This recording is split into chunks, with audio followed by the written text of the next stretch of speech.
Hello and welcome back to Crayon Code. Today we're going to build a Fluent API, which is an API that allows you to chain methods together like shown here.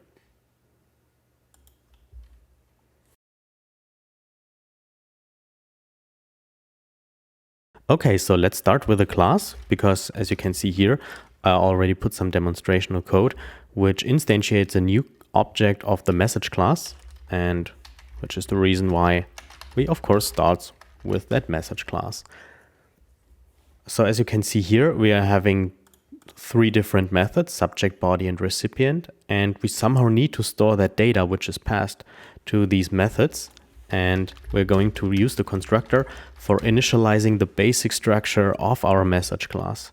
Usually we would just do something like that, where we would just put the methods directly on the class, but this will not work here, because as soon as you have a method which has the same name as the member here above, this member, which is being initialized in the constructor, will override your method.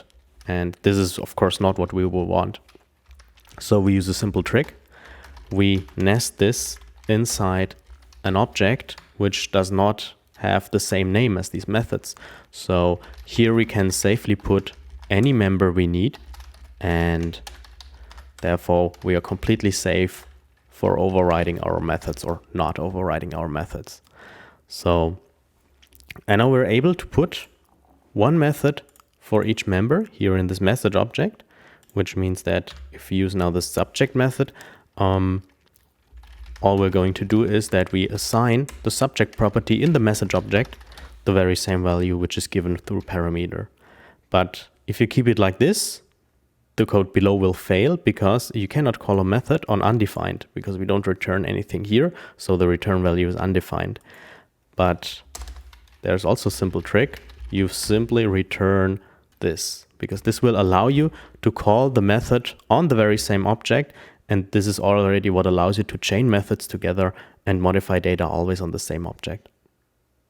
So if we just code the rest of the thing, it basically just repeats it over and over for the same pattern.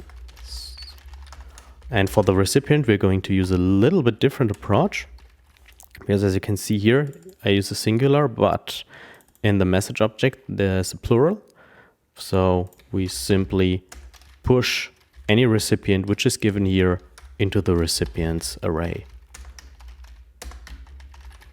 So, and of course, we'll also again return this, and that's already it.